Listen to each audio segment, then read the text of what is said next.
Assalamualaikum. SDMES Boys English Medium Primary School Standard 7 Social Science. Here we will start with chapter number 5 India Agriculture, Industry and Transportation. तो India में agriculture means खेती काम, industry यानी कि जो उद्योग कहते हैं वो, और ट्रांसपोर्टेशन में क्या है वो हम इस चैप्टर में देखेंगे। India is an agricultural country. India एक खेत प्रधान देश है। About 70% of the people are engaged in agricultural activities. कम से कम 70% लोग जो है वो एग्रीकल्चरल खेती के काम में जुटे हुए हैं। The prosperity of the country is based on the development of agriculture. और देश की अगर समृद्धि किसी में है तो वो खेती काम के विकास में है। Different types of crops are grown in India. अलग अलग तरह के पाक जो है उगाए जाते हैं इंडिया में। Crops grown are useful either for food और फॉर इंडस्ट्री। जो भी पाक हो जो कि खाने में इस्तेमाल हो या इंडस्ट्री के लिए, हर तरह के जो है उगाए जाते हैं। Agriculture has progressed by leaps and bounds after independence. दिन और रात दुगनी और चौगुनी जो है प्रोग्रेस यानी कि तरक्की की है इंडिपेंडेंस के बाद। आज़ादी के बाद जो है एग्रीकल्चर में हमें दिन दुगनी रात चौगुनी प्रोग्रेस मिली है, वो हम कह सकते हैं। Now India is guiding the developing Nations in industrial technology. और ये प्रोग्रेस जो है वो इतना है कि आज इंडिया जो है वो दूसरे देशों को इंडस्ट्रियल टेक्नोलॉजी जो है उसमें गाइड करता है। Dear students, you have already studied about Gujarat agriculture, industry and transportation in standard 6। Now we will study about the agriculture in India. ये सब आपने गुजरात के बारे में पहले सीख लिया है स्टैंडर्ड 6 में। अब हम पूरे इंडिया का देखेंगे, ठीक है। So here one activity is given, right the crops grown in Gujarat. Last year जो आपने पढ़ा था तो आपको याद होगा कि गुजरात में कौन से पाक उगाए जाते हैं। And right the industries of Gujarat. Gujarat में कौन सी इंडस्ट्रीज़ है, ठीक है। तो ये आपका एक सेल्फ एक्टिविटी हो गई है, आपको रिकॉल करके उसे लिखना है। Now here agriculture in India. India में जो एग्रीकल्चर है वो अब हम देखेंगे। फर्स्ट, नॉर्मल और अनइरीगेटेड एग्रीकल्चर। वो किसे कहते हैं? The agriculture which is dependent on monsoon is called normal और unirrigated agriculture. The crops are as follows. ऐसे पाक के जो सिर्फ बारिश के पानी पर डिपेंड करता है, बारिश के सीज़न पर डिपेंड करते हैं, उसे हम नॉर्मल या फिर अनइरीगेटेड एग्रीकल्चर कहते हैं। उसमें जो पाक है वो है सोरगम, मिलेट, यानी कि सोरगम मतलब ज्वार, मिलेट मतलब बाजरा। Millet are grown in arid regions. Sorghum is grown in Madhya Pradesh, Maharashtra, Rajasthan, Gujarat, Karnataka, Andhra Pradesh and Tamil Nadu. ये सब में ज्वार उगाया जाता है। Millet is grown in Rajasthan, Gujarat, Maharashtra, Haryana and Uttar Pradesh. Rajasthan is the largest producer of bajra in India. तो बाजरा जो है ये सब में उगाया जाता है, लेकिन राजस्थान में सबसे ज़्यादा उगाया जाता है। और जहाँ जो पाक ज़्यादा उगाया जाता है वहाँ वो खाया भी जाता है, ये हम कह सकते हैं।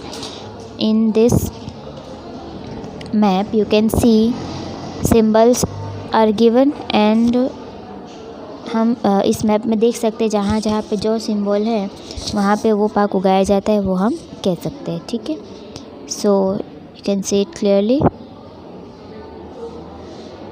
देखिए, ठीक है। जहाँ पे ये जो चार्ट दिया है वो अब हम देखेंगे कि sorghum, millet, corn, groundnut, wheat, sugarcane, cotton, jute, rice, T.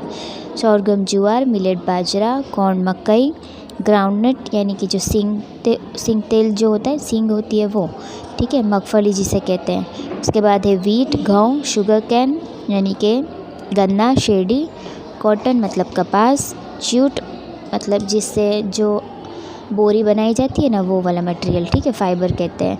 उसके बाद है राइस यानी कि चावल, और टी यानी कि चाय। तो जिस प्लेस पर जो पाक उगाया जाता है उस प्लेस पर वो सिंबल रखा हुआ है। Now we will move on to further. Next is corn. अब कॉर्न कहाँ उगाए जाते हैं? Corn is used as grain and as fodder for animal. तो ये हमारे खाने में के लिए भी काम आते हैं और एनिमल्स के भी काम आते हैं। It is mainly grown in Karnataka, Uttar Pradesh, Bihar, Andhra Pradesh and Madhya Pradesh. Next is groundnut. Groundnut requires less rain to grow. Groundnut जो है, मगफली जो है, उसे उगने के लिए कम पानी चाहिए। Gujarat is the leading producer of groundnut in India. It is also grown in Andhra Pradesh, Tamil Nadu, Maharashtra and Madhya प्रदेश।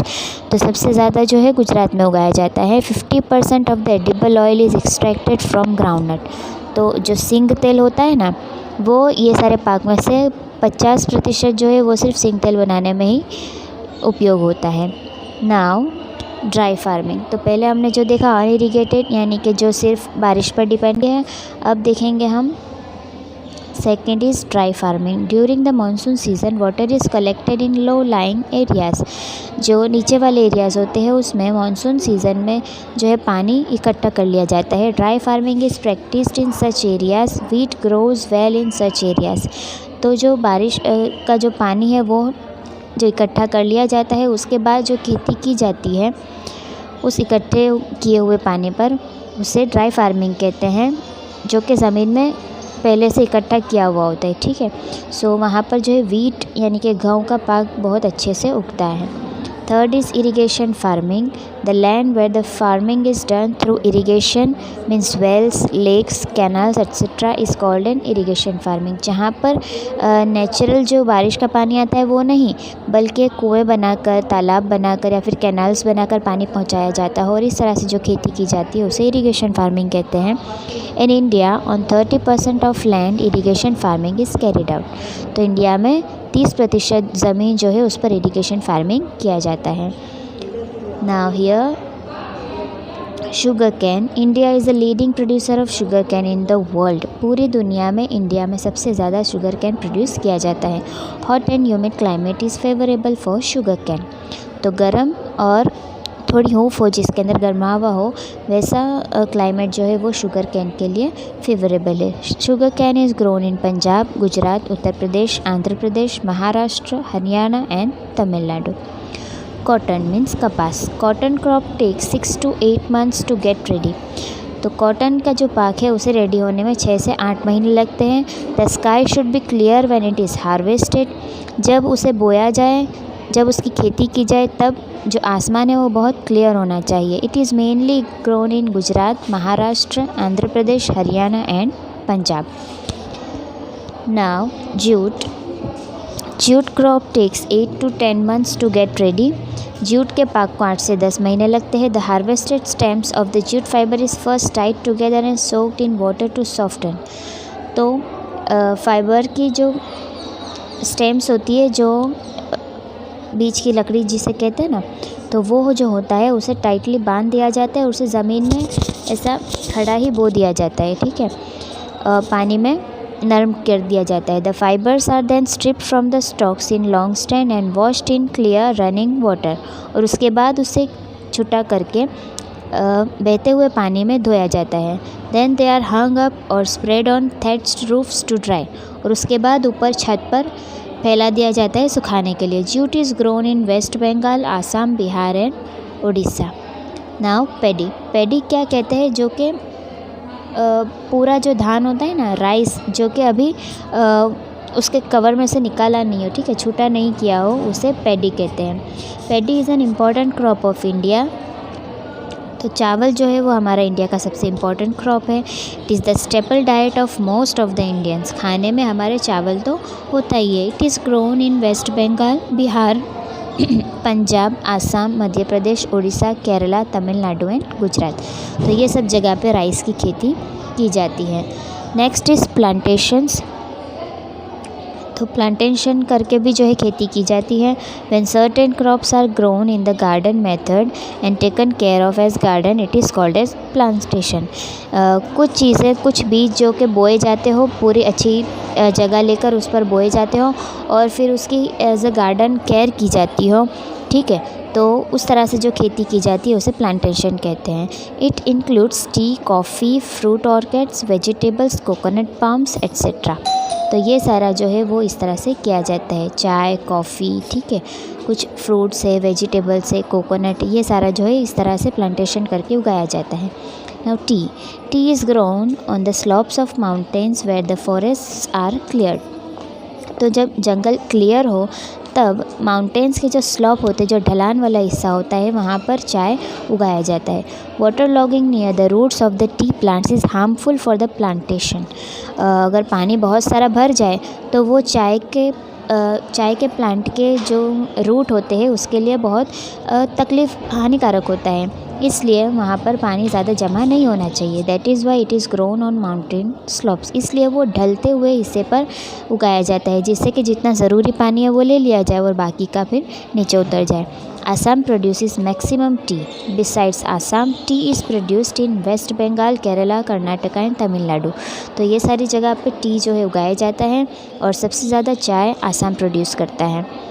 यह हर प्लांटेशन के साथ उसकी फ़ोटो भी दी गई होती है, तो वो देखकर आपको एग्जैक्टली जो है आइडिया आता है। देखो कैसे लेडीज़ जो है उसको फिर जब रेडी हो जाता है तो उसको किस तरह से क्या चीज़ लेनी है, क्या छोड़ देना है, वो सब लेकर इकट्ठा करने के लिए पीठ पर कैसा बनाया हुआ है। ठीक है, तो इस तरह से जो है मेहनत की जाती है। Now irrigation. Monsoon in India is irregular and uncertain. Most of the states experience scanty rainfall for a short period of time. Monsoon in India is irregular and uncertain. तो मानसून जो है इंडिया में वो irregular है, वो regular नहीं होता ज़्यादा। उसमें किसी एरिया में जो है ठीक प्रमाण में जो है पानी नहीं मिलता, तो वहाँ पर फिर जो है पानी की कमी हो जाती है। Due to uncertain rainfall more than one crop is rarely grown on an entire portion of land. तो पानी की कमी होने की वजह से कुछ हिस्सों में जो है एक से ज़्यादा पाक उगाया नहीं सकता। Hence to increase agricultural production irrigation is necessary. तो वहाँ पर जो है प्रोडक्शन बढ़ाने के लिए इरिगेशन ज़रूरी होता है। ठीक है, so now irrigation of India, यानी कि जहाँ पर बारिश का पानी ज़्यादा नहीं आता, वहाँ पर नदी का पानी जो है पहुँचाया जाता है। तो डैम बनाकर और जो है कुछ भी रास्ते बनाकर नदी का पानी वहाँ तक पहुँचाया जाता है और इस तरह से जो है पाक उगाए जाते हैं। ठीक है, तो यहाँ पर इस मैप में हमें दिया हुआ है जहाँ पे ओनली स्काई लाइन से, तो वहाँ पे यानी कि डायरेक्टली रिवर का पानी पहुँचाया जाता है। और जहाँ पे रेड सिंबल किया है यानी कि वहाँ पर डैम बना करके फिर नदी का रास्ता जो है उस तक पहुँचाया गया है। ठीक है, so here we have much information gathered about industries of agriculture of India. Okay, now industries we will see in next video.